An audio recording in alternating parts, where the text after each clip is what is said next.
La historia de la redención, capítulo 52. El clamor de medianoche. Y tardándose el esposo, cabecearon todas y se durmieron. Y a la medianoche se oyó un clamor: «Aquí viene el esposo, salid a recibidle». Entonces todas aquellas vírgenes se levantaron y arreglaron sus lámparas. En el verano de 1844, los adventistas descubrieron el error cometido en su anterior cálculo de los períodos proféticos y llegaron a la conclusión correcta. Los 2300 días de Daniel 8:14, que todos creían llegaban hasta la segunda venida de Cristo, se creía que terminaban en la primavera de 1844. Pero entonces se vio que ese período se extendía hasta el otoño de ese mismo año, y la mente de los adventistas se fijó en esa fecha como el momento de la aparición del Señor. La proclamación de este mensaje relativo a un tiempo definido fue otro paso en el cumplimiento de la parábola de las bodas, cuya aplicación a la experiencia de los adventistas ya ha sido claramente demostrada. Así como en la parábola el clamor se oyó a medianoche, anunciando la proximidad del esposo, lo mismo ocurrió en el cumplimiento, entre la primavera de 1844, cuando se supuso primeramente que terminarían los 2300 días, y el otoño de 1844, cuando se verificó posteriormente que en efecto ocurriría. Se levantó entonces un clamor con las mismas palabras de la Escritura: «Aquí viene el esposo, salid a recibirle». Como una marea, el movimiento avanzó por todo el país. De ciudad en ciudad, de aldea en aldea, fue hasta los lugares más remotos de la nación, hasta que el expectante pueblo de Dios se despertó plenamente. El fanatismo desapareció ante esa proclamación, como la helada matutina ante el sol naciente. Los creyentes, una vez más, verificaron que su convicción, su esperanza y su valor animaban sus corazones. La obra estaba libre de los extremismos que siempre se manifiestan cuando la excitación humana no está bajo la influencia dominante de la palabra y el Espíritu de Dios. Se parecía a esos períodos de humillación y de vuelta al Señor que se manifestaban en el antiguo Israel después de los mensajes de reprobación de los siervos de Dios. Tenía las características que han distinguido a la obra de Dios en todas las épocas. No había mucho éxtasis gozoso, pero sí mucho profundo examen de conciencia, confesión de pecados y abandono del mundo. La preparación para salir al encuentro del Señor era la grave preocupación de los espíritus agonizantes. Había oración perseverante y consagración a Dios sin reservas. El clamor de medianoche no se basaba tanto en los argumentos, aunque la prueba bíblica era clara e inconcluyente. Avanzó con un impulso poderoso que conmovía el alma. No había duda ni discusión. En ocasión de la entrada triunfal de Cristo en Jerusalén, la gente que se había reunido de todas partes del país para celebrar la fiesta se dirigió al Monte de las Olivas y al reunirse con la multitud que escoltaba a Jesús, se dejó posesionar por la inspiración del momento y contribuyó a ampliar el clamor que decía: «Bendito el que viene en el nombre del Señor».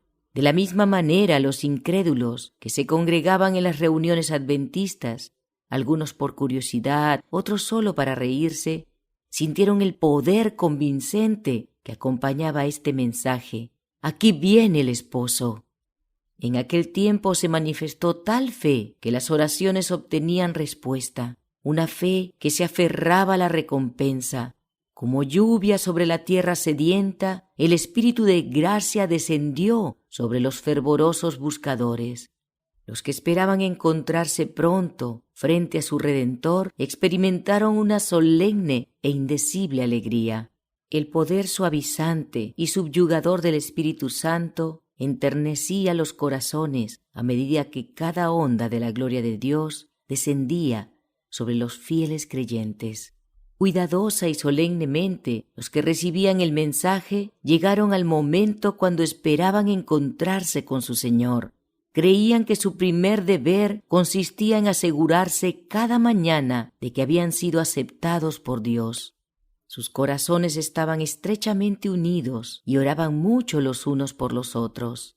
A menudo se encontraban en lugares aislados para estar en comunión con el Señor, y la oración intercesora ascendía al cielo desde los campos y huertas. La seguridad de la aprobación del Salvador era más necesaria para ellos que su alimento diario, y si una nube oscurecía sus mentes, no descansaban hasta disiparla. Al experimentar el testimonio de la gracia perdonadora, deseaban contemplar a aquel a quien sus almas amaban. Desilusionados, pero no abandonados. Pero nuevamente tendrían que soportar una desilusión. El tiempo de espera pasó y el Salvador no vino. Con inconmovible confianza habían esperado su venida y ahora se sentían como María cuando al llegar a la tumba del Salvador y al encontrarla vacía exclamó: «Se han llevado a mi Señor y no sé dónde le han puesto». Un sentimiento de temor, un miedo de que el mensaje pudiera ser verdadero, sirvió por un tiempo para refrenar al mundo incrédulo. Cuando pasó el tiempo, ese miedo no desapareció inmediatamente. No se atrevieron a manifestar su triunfo sobre los desilusionados. Pero como no vieron señales de la ira de Dios, se recuperaron de sus temores y reiniciaron sus ataques y sus burlas. Una gran cantidad de los que había profesado creer en el pronto retorno del Señor renunció a su fe. Algunos, que habían tenido mucha confianza, se sintieron tan profundamente heridos en su orgullo que les parecía que lo mejor era huir del mundo. Como Jonás, se quejaron de Dios y querían morir y no seguir viviendo. Los que habían basado su fe en las opiniones de los demás y no en la palabra del Señor, estaban igualmente dispuestos ahora a cambiar de opinión. Los burladores lograron que los débiles y cobardes se unieran a sus filas, y todos se juntaron para afirmar que ya no había motivos para temer ni esperar nada. El momento había pasado, el Señor no había venido, y el mundo seguiría como siempre por miles de años más.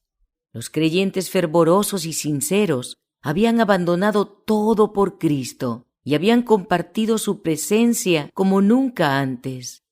Como creían que habían dado el último mensaje de amonestación al mundo y esperaban que pronto serían recibidos para gozar de la compañía de su divino Maestro y los ángeles del cielo, se habían apartado en gran medida de la multitud incrédula.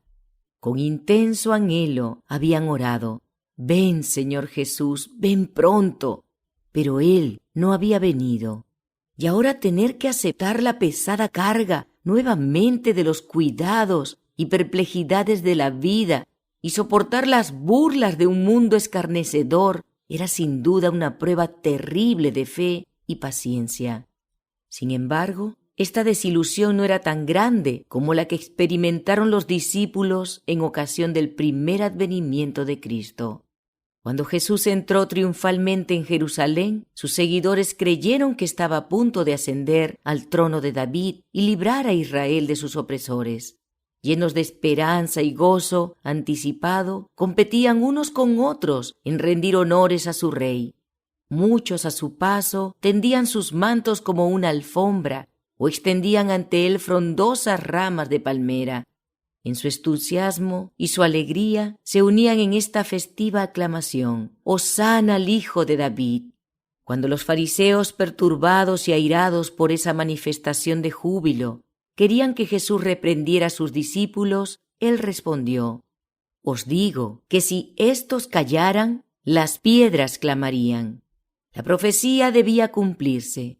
Los discípulos estaban llevando a cabo el propósito de Dios, pero estaban condenados a experimentar un amargo desengaño. Solo pasaron unos pocos días y ya tuvieron que presenciar la dolorosa muerte de su Salvador y llevarlo hasta la tumba. Sus expectativas no se habían cumplido en absoluto y sus esperanzas murieron con Jesús. Solo cuando el Señor salió triunfante de la tumba, pudieron darse cuenta de que todo había sido predicho por la profecía y que era necesario que Cristo padeciese y resucitase de los muertos. De igual manera se cumplió la profecía en los mensajes del primer ángel y del segundo. Fueron dados en el momento preciso y cumplieron la obra que Dios les había asignado.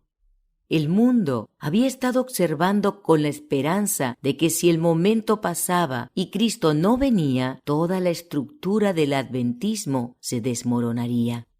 Pero si bien es cierto, muchos abandonaron su fe bajo la fuerte presión de la tentación, hubo algunos que permanecieron firmes. No podían descubrir ningún error en su cálculo de los períodos proféticos.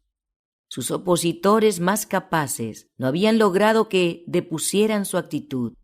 A decir verdad, había habido una falla en relación con el acontecimiento esperado, pero ni siquiera eso podía sacudir su fe en la palabra de Dios. El Señor no abandonó a su pueblo. Su espíritu siguió acompañando a los que no negaron temerariamente la luz que habían recibido, ni atacaron el movimiento adventista. El apóstol Pablo, al dirigir su mirada a través de las edades, escribió palabras de ánimo y advertencia para los fieles y expectantes probados en esa hora de crisis. No perdáis, pues, vuestra confianza, que tiene grande galardón, porque os es necesaria la paciencia para que, habiendo hecho la voluntad de Dios, obtengáis la promesa. Porque aún un poquito, y el que ha de venir vendrá y no tardará. Mas el justo vivirá por fe, y si retrocediere, no agradará a mi alma. Pero nosotros no somos de los que retroceden para perdición, sino de los que tienen fe para preservación del alma.